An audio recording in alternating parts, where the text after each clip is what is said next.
सो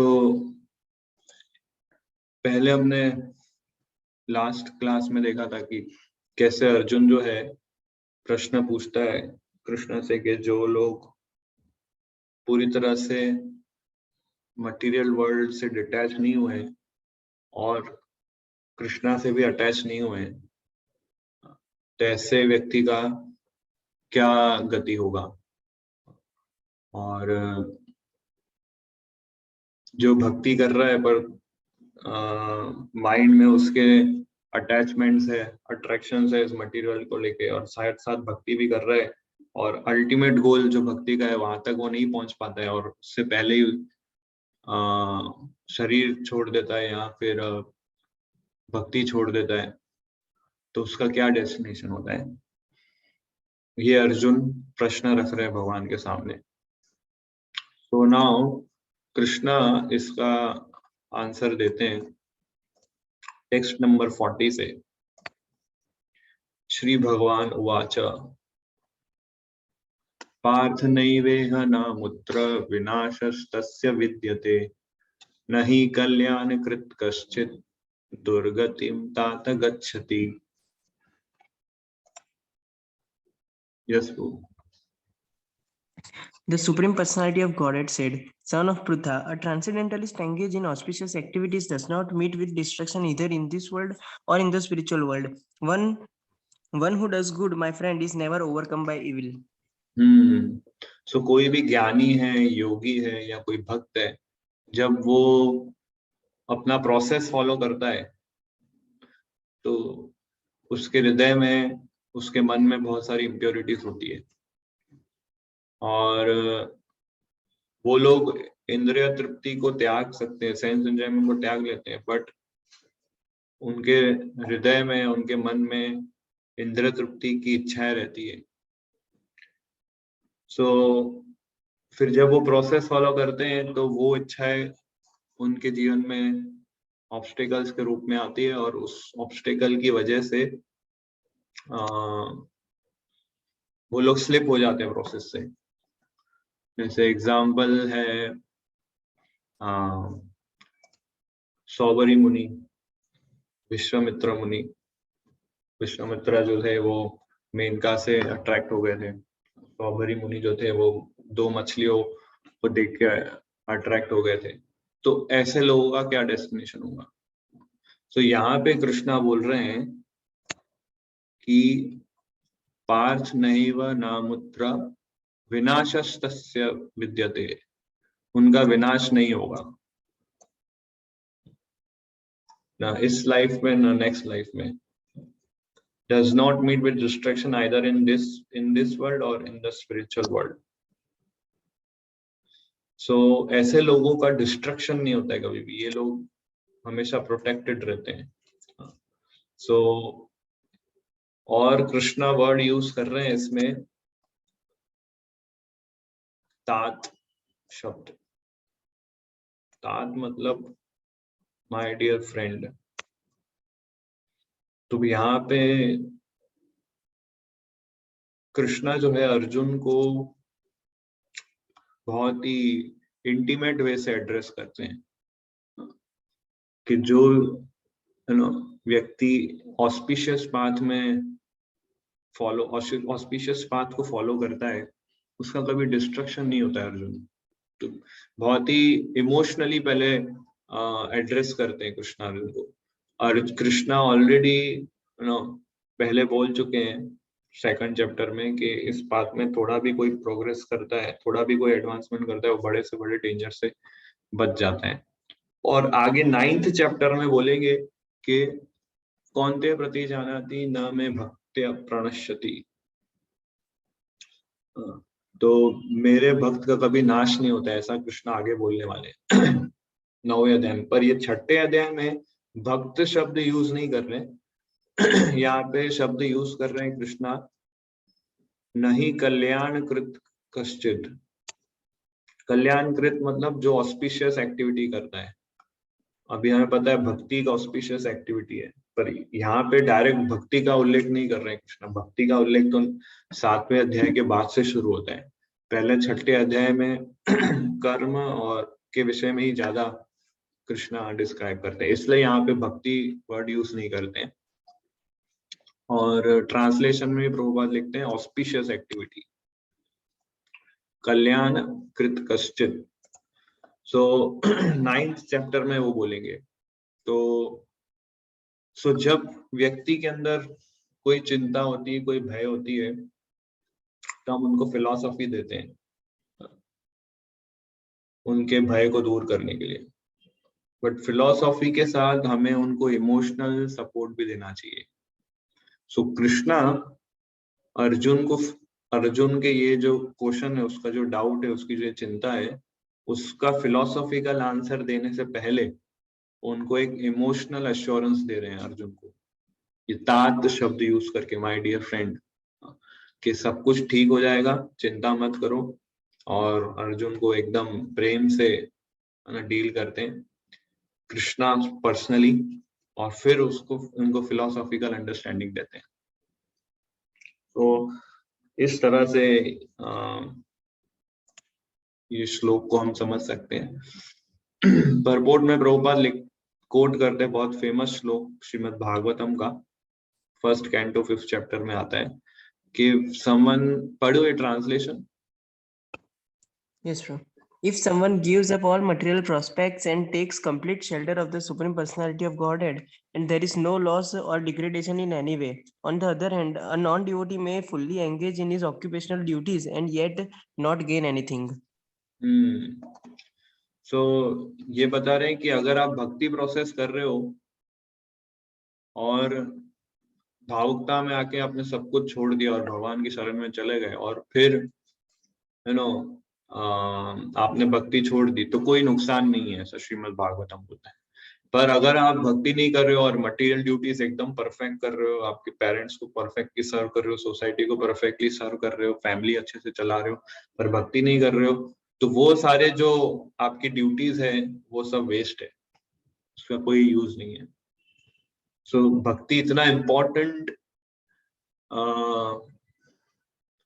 इतनी इम्पोर्टेंट क्रिया है हमारे जीवन के लिए, वो डायरेक्ट हमको क्योंकि भगवान से कनेक्ट करती है।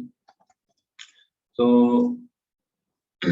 या नेक्स्ट 41 नंबर श्लोक में, और दूसरा ये भी है कि मटेरियल लाइफ और स्पिरिचुअल लाइफ में सबसे बड़ा डिफरेंस क्या है कि मटेरियल लाइफ जब तक आप 100% पूरा नहीं करते हैं तब तक वो इनकम्प्लीट माना जाएगा, बट स्पिरिचुअल लाइफ ऐसा है कि अगर आपने 10% प्योरिफिकेशन हो गया अगर आपका भक्ति से, तो नेक्स्ट आपका 11% से स्टार्ट होगा, वो 10% आपका परमानेंट अकाउंट में स्टोर हो जाता है।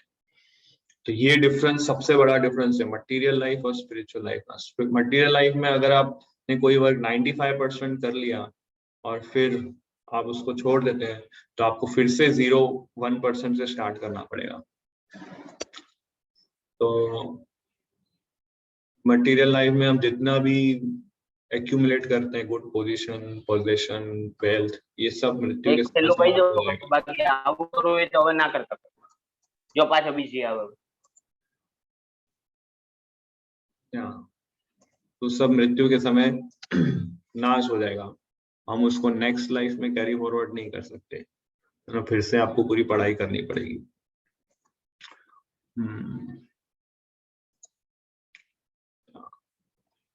टेक्स्ट 41 पे हम चलते हैं।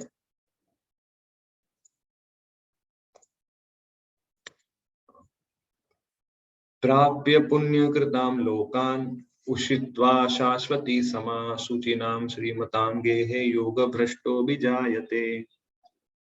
सो इस श्लोक में भगवान बोल रहे हैं कि जो व्यक्ति कुछ समय भक्ति करके छोड़ देता है, उसका फ्यूचर डेस्टिनेशन क्या होता है। थोड़े समय के लिए भक्ति करता है और फिर वो छोड़ देता है, तो उसको क्या होता है, प्राप्य पुण्य कृताम लोकान। वो कौन सी चीज को प्राप्त करता है, पुण्य कृताम लोकान, स्वर्ग। पुण्य कृताम लोकान मतलब स्वर्ग लोक को वो प्राप्त करता है। वहां पे उसको प्राप्त करके क्या करता है, उषित्वा शाश्वती समाह, उसका बहुत लंबे समय तक वहां पे वो एंजॉयमेंट करता है। उषित्वा मतलब वहां पे रहने के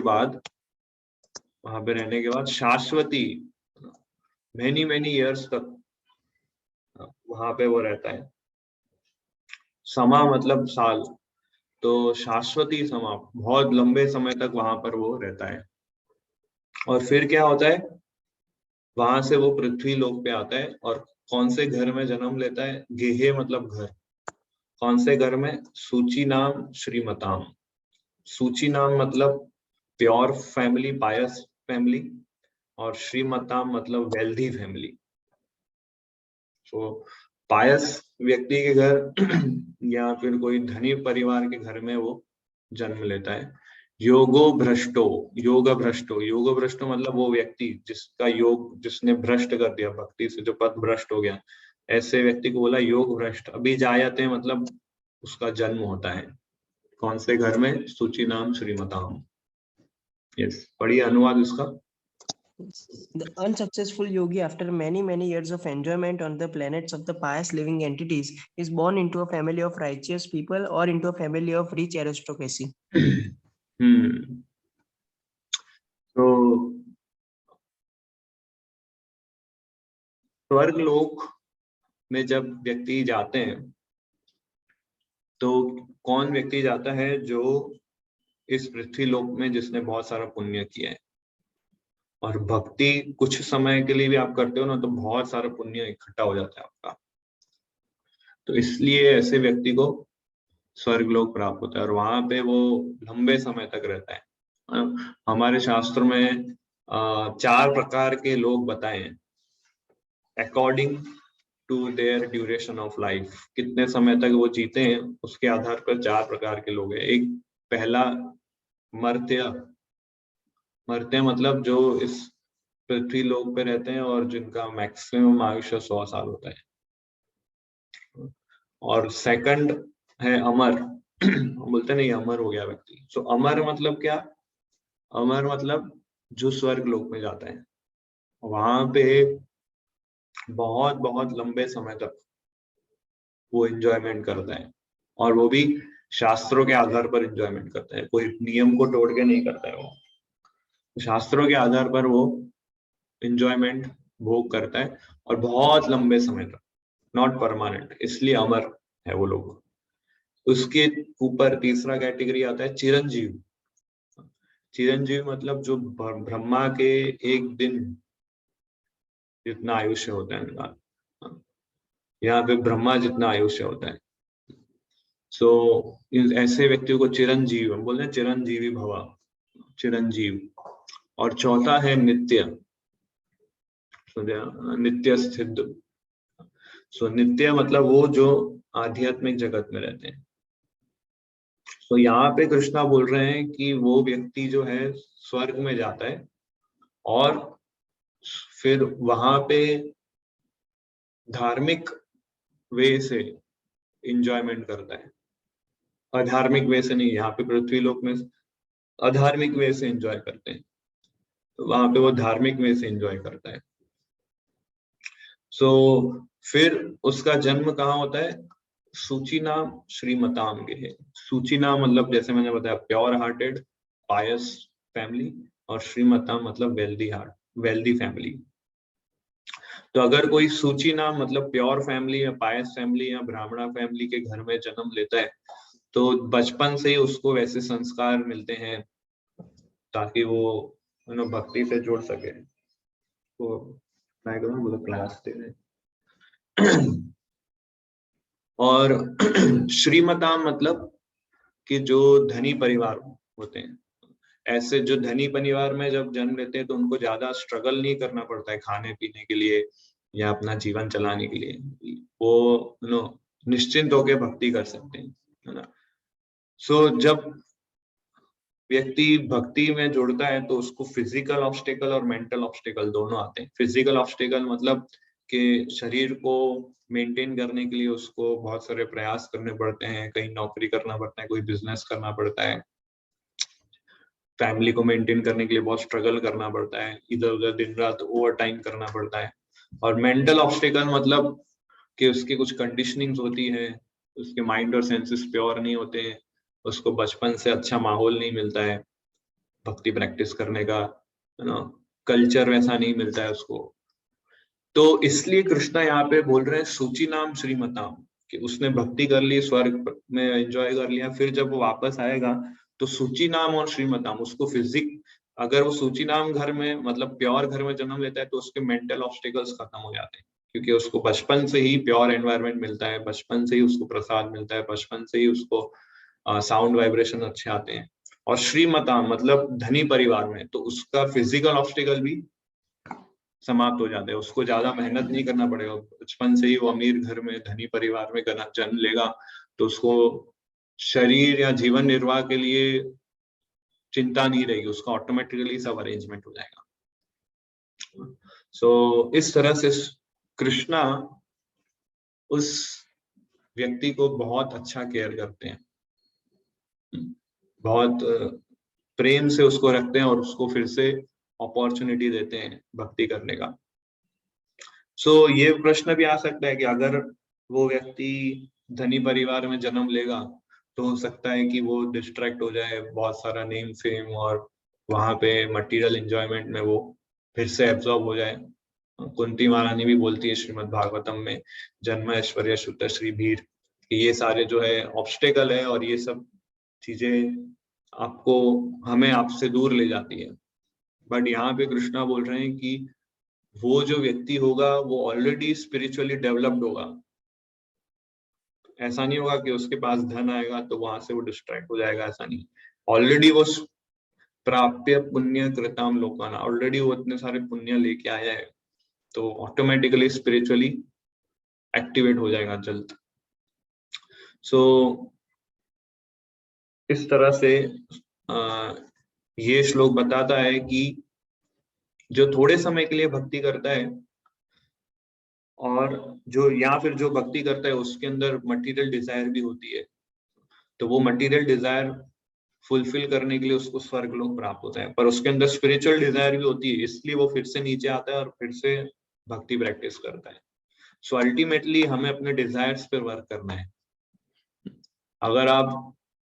अगर हम सबके अंदर मटेरियल डिजायर है, उस मटेरियल डिजायर को हमें त्यागना पड़ेगा, क्योंकि दो तरीके हैं उस डिजायर को गिव अप करने के। पहला है कि वो डिजायर, वो इच्छा को पूरा करो और पूरा करते करते फ्रस्ट्रेट हो जाऊं। दूसरा है कि समझ जाओ कि ये डिजायर को अगर मैंने फुलफिल किया तो कितना नुकसान है मेरे स्पिरिचुअल एडवांसमेंट के लिए, और उसको गिव अप कर दो। तो दो तरीके हैं स्पिरिचुअल डिजायर्स के, मटेरियल डिजायर्स के साथ डील करने के लिए। सो अगर हम लोग उस डिजायर्स को पूरा करते हैं या फिर उस पर वर्क नहीं करते हैं, तो फिर कृष्णा ने इस प्रकार से अरेंजमेंट किया है कि वो डिजायर फुलफिल करने के लिए आप स्वर्ग लोक में जाओगे और वहां पे बहुत सारा एंजॉयमेंट करोगे, और वहां पे आपके सामने ऐसी परिस्थिति आ जाएगी कि आपको लगेगा अभी बहुत हो गया ये सब, अभी कुछ हायर टेस्ट चाहिए, तब आपको फिर से पृथ्वी लोक पे भेजा जाएगा और सूची नाम श्रीमताम गे है, फिर से आपकी डिवोशनल प्रैक्टिस स्टार्ट होगी। नेक्स्ट श्लोक जो है टेक्स्ट 42 में कृष्णा बताते हैं कि जो व्यक्ति लंबे समय तक भक्ति करता है, बहुत लंबे समय तक भक्ति करता है और फिर वो छोड़ देता है, तो उसका क्या डेस्टिनेशन होता है। टेक्स्ट 42 में आता है यहाँ, अथवा योगिनाम एव कुले भवति धीमताम एतद्धि दुर्लभतारम लोके जन्म यद ईदृशम। Or if unsuccessful after a long practice of yoga, he takes his birth in a family of transcendentalists who are surely great in wisdom, certainly such a birth is rare in this world. So इधर शब्द आता है कुले भवति, कौन से कुल में जन्म लेता है, धीमताम, ऐसे कुल में जन्म लेता है जो बहुत ही इंटेलिजेंट लोग होते हैं, जो लोग बहुत ही नॉलेजेबल लोग होते हैं, या इन अदर वर्ड्स जो लोग डिवोटीज होते हैं, उस घर में जन्म लेता है। जो बहुत एडवांस डिवोटीज होते हैं। फिर दुर्लभ, ऐसा जन्म जो होता है बहुत दुर्लभ होता है, वेरी रेयर, दुर्लभ तरम, ऐसा बर्थ जो होता है बहुत बहुत रेयर होता है, क्योंकि किसी शुद्ध भक्त के घर में जन्म लेना मतलब बहुत रेयर होता है, क्योंकि बचपन से ही आपको शुद्ध भक्ति का वातावरण मिलता है। सूची नाम जो मैंने बताया, पायस फैमिली, वो जरूरी नहीं है डिवोटी हो, ब्राह्मणा फैमिली भी हो सकती है, जहाँ लोग वेदों का उच्चारण करते हैं, कुछ मंत्र जाप करते हैं, वो लोग हो सकता है प्योर डिवोटी नहीं हो, बट इस श्लोक में बताया कि प्योर डिवोटी घर में या किसी डिवोटी के घर में जन्म लेते हैं। सो ऐसे घर में जन्म लेने से क्या होता है कि जैसे ही वो गर्भ में जाता है वहां से ही उसको प्रसाद मिलना शुरू हो जाता है, क्योंकि माता होती है वो भी केवल कृष्णा प्रसाद ही खाएगी, वो प्रसाद जो भी खाएगी वो जन गर्भ में ही उसको प्रसाद मिलना स्टार्ट हो जाता है, गर्भ में ही उसको नरिशमेंट मिलना स्टार्ट हो जाता है। उसका पूरा शरीर किस चीज से बना होता है? प्रसाद से, जो उसकी माता ने खाया होता है। तो बहुत ऑस्पिशियस एनवायरनमेंट मिलता है उसको शुरू से ही। सो इस प्रकार ये जो है बहुत रेयर चीज होती है।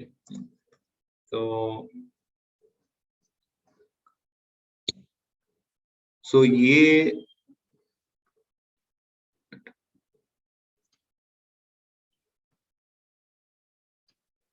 एक स्लाइड में आपको इसमें बताता हूँ।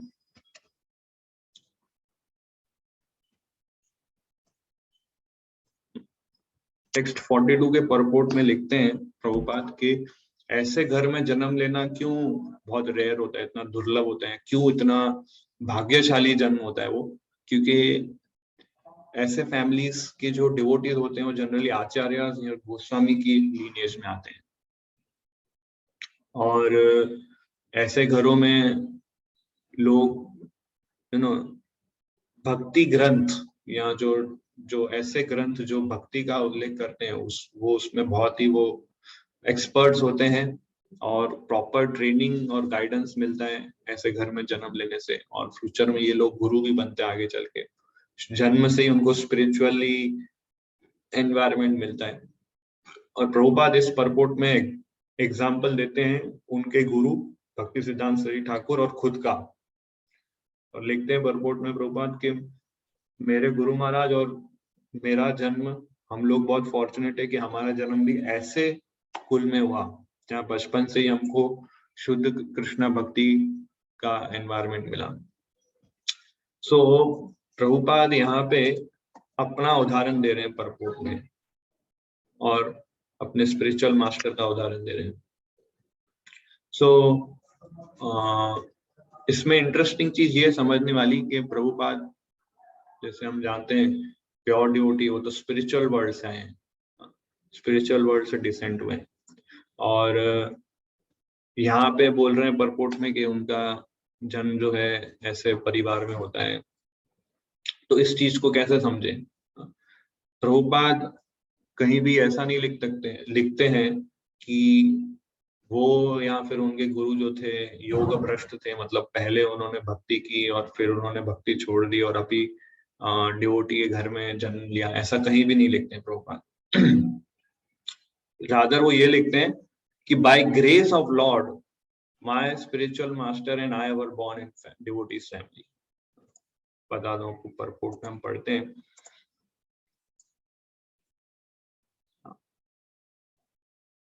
पढ़िए यहाँ से। Fortunately, both our spiritual master Om Vishnupad Sri Srimad Bhakti Siddhanta Saraswati Goswami Maharaj and our humble self had the opportunity to take birth in such families by the grace of Lord, and both of us were trained in the devotional service of the Lord from very beginning of our lives. Later on, तो by grace of the Lord, भगवान की इच्छा से इनका जन्म किसी शुद्ध भक्त के घर में होता है, नॉट बिकॉज कि उन्होंने पास्ट लाइफ में भक्ति की थी और फिर छोड़ दिया था फिर। तो प्रभुपाद, भक्ति सिद्धांत सरस्वती ठाकुर और जो भी आचार्य हैं वो सब नित्य सिद्ध भक्त हैं।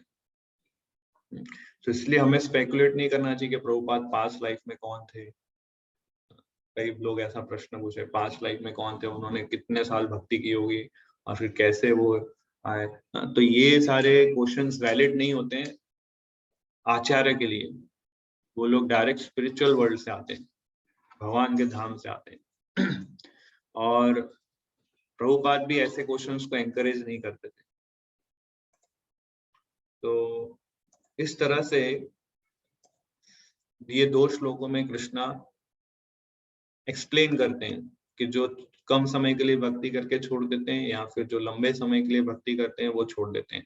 और फिर 43 नंबर श्लोक में आगे कंटिन्यू अपना एक्सप्लेनेशन देते हैं। तत्र तं बुद्धि संयोगम लभते पूर्वदेहिकम यतते च ततो भूय संसिद्धौ कुरु नंदना। On taking such a birth, he revives the divine consciousness of his previous life, and he again tries to make further progress in order to achieve complete success, O son of Kuru. So यहाँ पे इस श्लोक में फिर कृष्णा बोल रहे हैं कि ऐसा जन्म लेने के बाद जो ये शुद्ध भक्त के जब वो घर में जन्म लेता है या फिर सूची नाम श्रीमताम के घर में जन्म जब लेता है तो वहां से वो जो उसका पास्ट स्पिरिचुअल लाइफ है उसको वो पुनः जागरूक हो जाता है उसका, और फिर से वहां से वो प्रोग्रेस करना स्टार्ट करता है। जहाँ पे उन्होंने खत्म किया है वहां पे उस आगे प्रोग्रेस करना स्टार्ट करता है। परपोर्ट में प्रभुपाद भरत महाराज का बहुत फेमस एग्जांपल देते हैं। भरत महाराज जैसे कि हम जानते हैं कि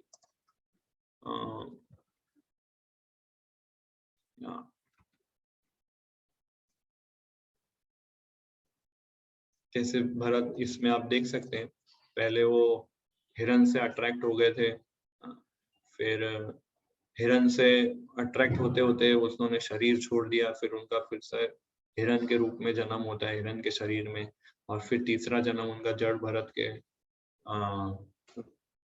रूप में जन्म होता है, और फिर राजा रघुगण से वो मिलते हैं और फिर परफेक्शन उनको प्राप्त होता है। सो भरत महाराज का जो जन्म था वो ऑर्डिनरी जन्म नहीं था। सो जब वो हिरण के शरीर में थे, सबसे इम्पोर्टेंट चीज है ये समझने वाली, हिरण के शरीर में जब वो थे तो ऐसा नहीं था कि उन्होंने कुछ गलतियां की थी और उसके पाप कर्म भुगत रहे थे इसलिए उनका हिरण का जन्म हुआ, ऐसा नहीं। ऑर्डिनरी हिरण का जन्म नहीं था। ठीक है, जब हिरण के रूप में भरत महाराज जन्म लेते हैं तो तुरंत उनको अपना पूर्व जन्म याद आता है, भरत महाराज के रूप में किस तरह से उन्होंने मिस्टेक की कि हिरण से अट्रैक्ट हो गए। तो जहां उनका जन्म होता है वो स्थान ही छोड़ के वो चले जाते हैं हिरण। उन्होंने ऐसा सोचा कि मैं फिर से उस स्थान में रहूंगा तो अपने फैमिलीज और रिलेटिव से फिर से अटैचमेंट डेवलप होगा, तो वो स्थान छोड़ के चले जाते हैं। और कहाँ जाते हैं? जंगलों में जाते हैं, कुलाश्रम, जहाँ सब ऋषि मुनि लोग कथा कर रहे होते हैं, वहां जाके बैठते हैं और वो श्रवण करते हैं। और फिर जब वो घास कुछ खाना होता था तो हरी भरी घास नहीं खाते थे, एकदम सूखी घास खाते थे। उन्हें ऐसा लगता था कि मैं हरी भरी घास खाऊंगा तो फिर से मेरे अंदर आलस आ सकता है और फिर मैं मोटा हो जाऊंगा और फिर मैं सो जाऊंगा और फिर से मैं सीरियसनेस चले जाएगी, इसलिए वो सूखी घास खाते थे, तपस्या करते थे, शुद्ध भक्तों का संग करते थे वहां पे। और जब कुछ हियरिंग या कुछ लेक्चर नहीं होता था तो अकेले बैठते थे और रोते थे, हिरण के शरीर के अंदर आंसू बहते थे कि कितनी बड़ी मिस्टेक कर दी मैंने। तो इस तरह रिपेंटेंस वाला भाव था। सो ये दर्शाता है कि उनका जन्म जो था उनके कर्मों के आधार पे नहीं था। सो यहाँ पे कृष्णा हमें ये मैसेज दे रहे हैं कि चाहे हमारा जन्म अगर मनुष्य में नहीं हो तो भी हमारी भक्ति प्रोटेक्टेड रहती है और हमारे पास्ट लाइफ से हम उसको प्रोग्रेस कर सकते हैं। गजेंद्र के केस में भी ऐसा ही था। सो इस तरह से कृष्णा ने इतना अच्छा सिस्टम बनाया कि हर जीव को वो प्रोटेक्ट करते हैं जिसने भी भक्ति प्रैक्टिस की है, और उसका एडवांसमेंट फिर होता है वहां से। सो किसी का कोई क्वेश्चन है, एनी डाउट तो पूछ सकते हैं।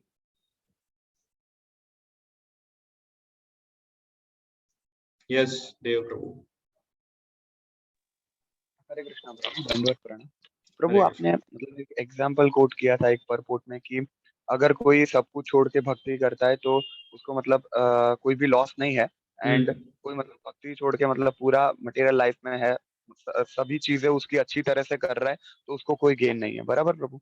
तो प्रभु मतलब मेरा क्वेश्चन ये था कि अगर हम दूसरा पॉइंट देखें कि कोई भक्ति नहीं कर रहा और उनका सारे कर्म अच्छे से कर रहा है, तो इसमें बोला कि कोई गेन उसको नहीं है, बट ऐसा नहीं हो सकता कि वो कर्म योग के माध्यम से कर्म करते करते प्योरीफाई होते होते थोड़ा फिर आगे बढ़े? कर्म योग मतलब क्या कि वो जो कर्म कर रहा है उसके रिजल्ट्स जो है वो भगवान की सेवा में लगाए। पर अगर वो इस भगवान की सेवा में नहीं लगा रहा है और सिर्फ कर्म ही कर रहा है तो कुछ बेनिफिट नहीं है। समझ आप? उसको वो रिजल्ट भगवान की सेवा में लगाना पड़े, उससे ये सोच के वो कर्म करना पड़े कि मैं जो भी कार्य कर रहा हूँ भगवान की प्रसन्नता के लिए कर रहा हूँ और इससे जो भी फल मुझे प्राप्त होगा वो मैं भगवान की सेवा में ही लगाऊंगा। उसको कर्मयोग बोलते हैं। और भगवान की सेवा में वो नहीं लगाते हैं, केवल अपनी ड्यूटी अच्छे से निभाते हैं, अपने पेरेंट्स, अपने रिलेटिव्स, अपनी जॉब, सब कुछ ड्यूटीफुली करता है एक मॉरल व्यक्ति की तरह, बट रिजल्ट्स कृष्णा को नहीं दे रहा है तो फिर उसका कोई वैल्यू नहीं है। उसको फिर कर्म बंधन लगेगा और जन्म मृत्यु के चक्कर में फंसा ही रहेगा। यस प्रभु। प्रभु एक और क्वेश्चन ले सकते हैं? Yes yes yes. तो प्रभु, यस प्रभु, तो जो मॉरल लोग होते हैं उनका मतलब क्या होता है? मतलब उनका जैसे अभी आपने 41 में समझाया कि फिर मतलब स्वर्ग में जाते हैं, फिर ऐसा होता है या फिर मतलब वो मतलब अर्थ पे ही रहते हैं, मतलब नहीं, उसके बारे में, ऐसे मोरालिटी के बारे में प्रभु? जो लोग ह्यूमैनिटेरियन वर्क करते हैं, जो लोग मॉरलिटी को फॉलो करते हैं, जो लोग एनवायरनमेंट के लिए कुछ अच्छा करते हैं, सेव एनिमल कैंपेन लोग चलाते हैं, फिर पक्षियों को खाना देते हैं और गायों को प्रोटेक्ट करते हैं, ये सब बहुत सारे ह्यूमैनिटेरियन वर्क करते हैं, तो ऐसे लोग पुण्य इकट्ठा कर रहे हैं और ऐसे लोग को भी स्वर्ग प्राप्त होता है। ऐसे लोग को भी स्वर्ग प्राप्त होता है और फिर उनको भी, क्योंकि उनके जब पुण्य जब इतने सारे इकट्ठा हो जाते हैं ना, फिर उनको चांस दिया जाता है भक्ति करने का। पर अगर उस चांस को, उस अपॉर्चुनिटी को वो अगर प्रॉपरली यूटिलाइज नहीं करते हैं तो फिर कोई गारंटी नहीं है कि वो भक्ति स्टार्ट होगी उनकी। उनको एंडेवर करना पड़ेगा। पर ट्रांसलेशन अगर पढ़ेंगे ना तो कृष्णा लिखते हैं कि उन्हें फिर से एंडेवर किया जाता है। श्लोक नंबर आता है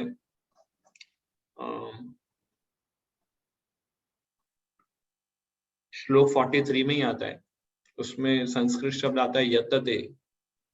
यतते शब्द का ट्रांसलेशन लिखते हैं प्रभुपाद एंडेवर्स, कि ऐसे घर में जन्म लेने के बाद उसको फिर से एंडेवर करना पड़ता है और फिर उसकी भक्ति स्टार्ट होती है। तो अगर वो एंडेवर यानी कि उस अपॉर्चुनिटी को ग्रैब नहीं करेगा तो वो भक्ति एक्टिवेट नहीं होगी उसकी। ऐसा। यस प्रभु, हरे कृष्णा, दंडवत प्रणाम। यस चिराग प्रभु। हरे कृष्णा प्रभु। मेरा सवाल ये है कि आपने भरत महाराज की कथा कही, भरत महाराज का एग्जाम्पल दिया, फिर गजेंद्र का एग्जाम्पल दिया। तो मेरा क्वेश्चन ये है कि हम भक्ति में स्टेबल कैसे रहे विदाउट फेलियर? अच्छे एसोसिएशन में रहेंगे तो हम स्टेबल रहेंगे। भरत महाराज के बाद एसोसिएशन नहीं था इसलिए अनस्टेबल हो गए और अकेले थे जंगल में।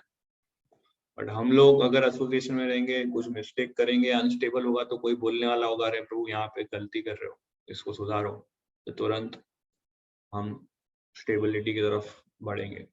भरत महाराज के पास कोई एसोसिएशन नहीं था। अगर एसोसिएशन में रहते तो कोई बोल सकता था प्रभु आप इतना छोड़ के आए, हिरन से अट्रैक्ट हो गए हो, इसको भेज दो वापस। तो उनको थोड़ा क्लिक होता है कि अरे हाँ बात तो सही है, मैं ज्यादा ही हिरन के साथ अट्रैक्ट हो गया होंगे, जो भी मैं साधना कर रहा हूँ तो वीक हो गई है। सो इसलिए एसोसिएशन में रहेंगे तो स्टेबिलिटी आएगी। अगर एसोसिएशन पे अकेले होके करेंगे तो कभी भी अनस्टेबल हो सकते हैं। यस प्रभु। ठीक है, तो हम यहाँ पर एंड करते हैं। श्रीमद् भगवत गीता की जय। श्रीला प्रभुपाद की जय।